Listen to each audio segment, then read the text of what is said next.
Welcome back to the Cossy channel. My name is Cossy. Welcome back to a brand new video. The fixtures for the 2025-26 campaign have been released, and what a start Arsenal have. What a heavy metal start we've got. Manchester United, Liverpool, Manchester City, Newcastle, all in the first 6 fixtures Arsenal have to play this campaign.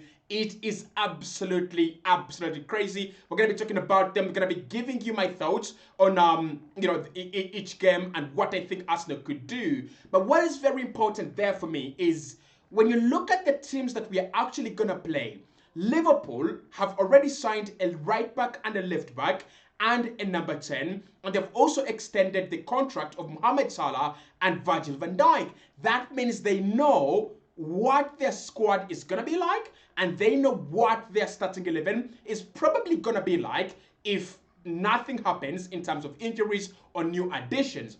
If you think about Manchester City, they brought in Tijani Reinders, they brought in Ryan Sharkey, they brought in Ryan Enori. They also know what kind of starting 11 they might have, or at least they have an idea of the squad they'll have come the start of the season. With Arsenal, we actually don't know. Apart from Jorginho, Neto, Sterling, and Kieran Tierney, who have, by the way, left on a free, Arsenal have not done a single sell this season, this summer. Apart from, of course, Nuno Tavares leaving, we have not done a single sell. Arsenal have also not officially announced any new players, and the future of Thomas Partey is hanging in balance. Today, the story is he might go, and tomorrow, the story is different. He might stay. That is the same with the striker situation. Today, it's Gyökeres, tomorrow, it's Watkins, and the other day, it is Benjamin Sesko. But for me, if you have such a start, right? If you have such a start, Manchester United, determined to have a better season. That team is going to be determined. Manchester City, determined to not let what happened last season happen again. Of course, Liverpool, champions, title defenders, and Newcastle, the team that Arsenal never beat. If you have such a start, and by now, 20 days into June, you do not know who you're going to be, who's your striker is going to be. That means that could be Kai Havertz, right? At the moment, you don't know whether Partey, one of your most important players, is actually going to stay. That means, you're not sure. You're not even certain if one of your most important midfielders is actually going to stay. We are in deep trouble. We are absolutely in deep trouble. The way we have handled this window does not reflect the magnitude. It doesn't reflect the importance. It doesn't, reflect the agility. It doesn't reflect the pain that we went through last campaign. Because this is a window where you not only need key players, but you also need players that are going to be part of the starting 11. You also need options. You just need options out there. Arsenal need options. And to be honest, we have done none. We have not done options, right? We're hearing Kepa is close. Kepa is almost done. We're hearing Martin Zubimendi is done, but we have not really brought in these players, and we can't say they are our players. So this window, honestly, even if Arsenal went and did 5 players and signed 5 players at the end of July, for me, this window goes down as one of the worst windows that we could have as a club, because it doesn't really reflect the ambition. It doesn't reflect the lessons learned from last summer. We talked about this in May, in April, in March. We talked about the importance of this window. We talked about how agile we've got to be. We talked about it.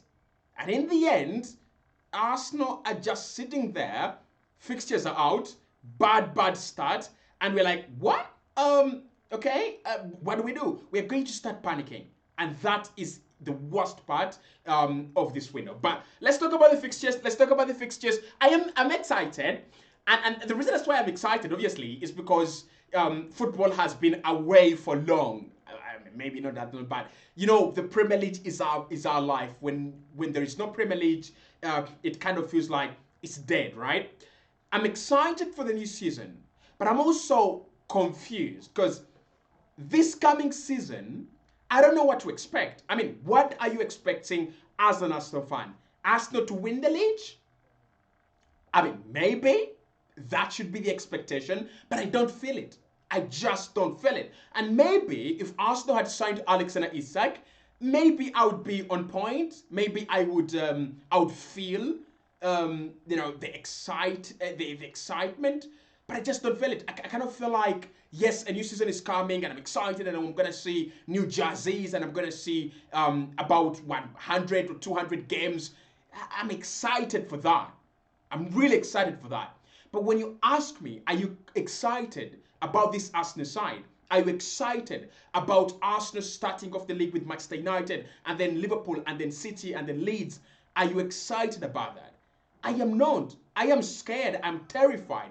I am confused as to what to expect of this Arsenal team. We are too good not to finish in the top four, but I don't think we are good enough to go first to second again. I mean, second has been our spot, but with Liverpool and Manchester City now, just adding the gears and adding the gears and adding the gears, it kind of feels like City are trying to go back to their best.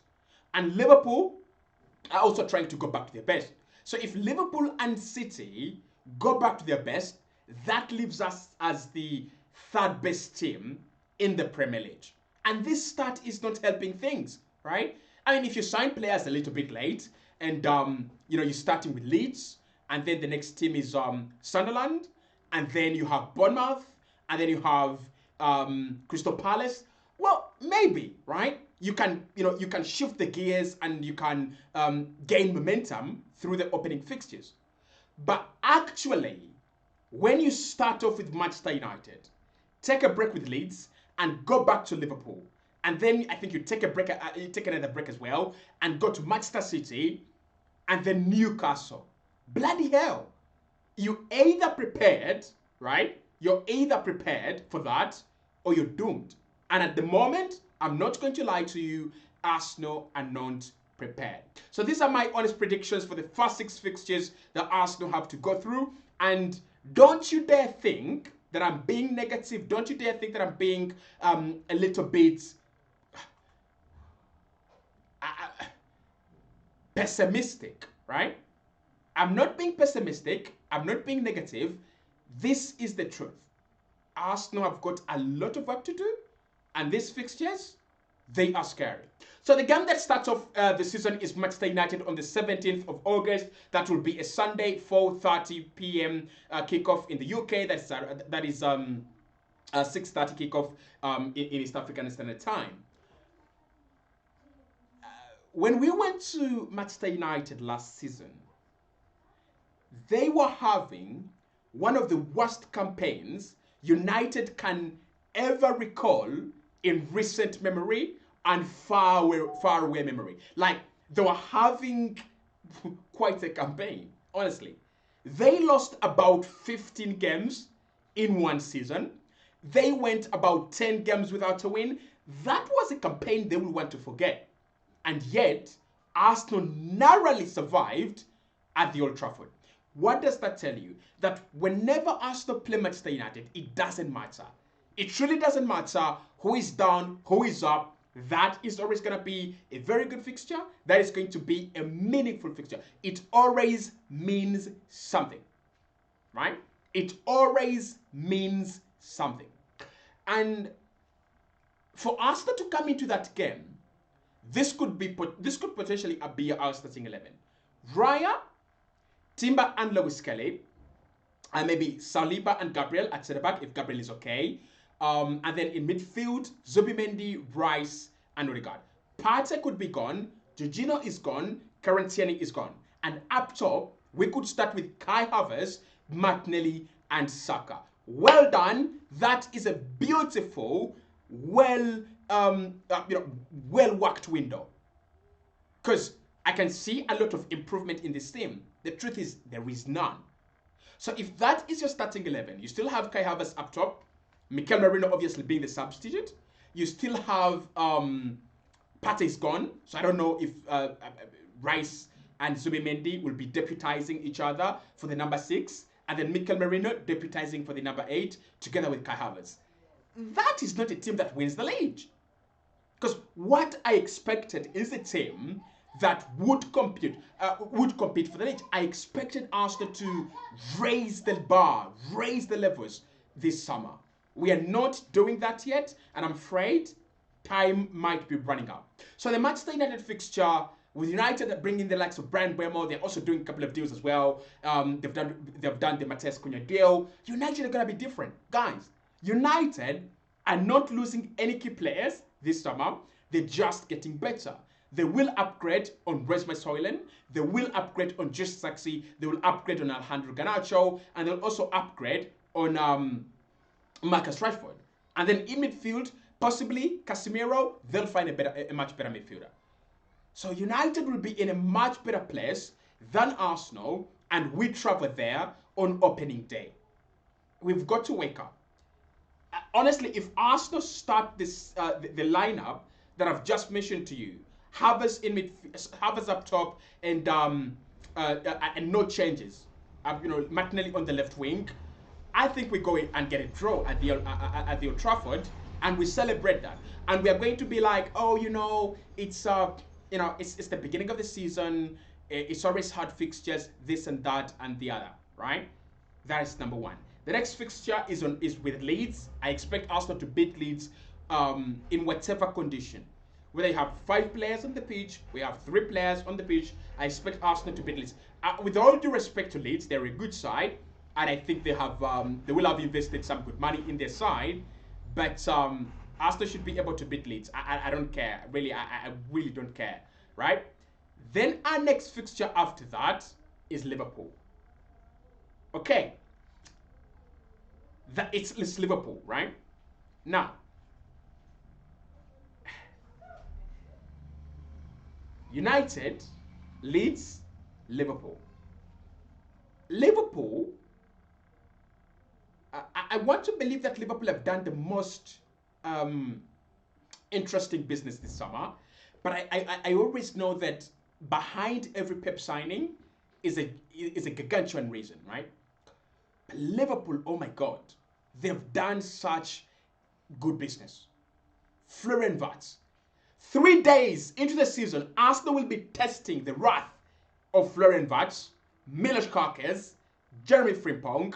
Bloody hell, what have we done to deserve this? And it would be okay if Arsenal could counteract that with Isak and, I don't know, Rodrigo, right? Or Rodrigo and Gyökeres. It would be okay. But if we're going to counteract that with, and possibly Liverpool could get a number 9 as well. They could go for Hugo Ekitike. They could sign any of the 9s that Arsenal are actually, playing around with. So think about this. If Liverpool come with Wirtz and Salah, right, and Ekitike, do we win that game? And Jota, do we win that game? Like, honestly, do we win that game because we have brought in Martin Zubimendi? Does that one signing really guarantee Arsenal a win away at Liverpool? It does not, honestly. It doesn't. So that is fixture number 2, where if our summer doesn't improve rapidly and quickly, I don't see Arsenal have a chance, right? Then we got to Manchester City, right? We have Manchester City, Newcastle coming up as well after these 3. Manchester City, Newcastle. There's also another fixture there that I'm forgetting. Is it Bournemouth? Is it Bournemouth? Possibly. I think it's Bournemouth. Maybe.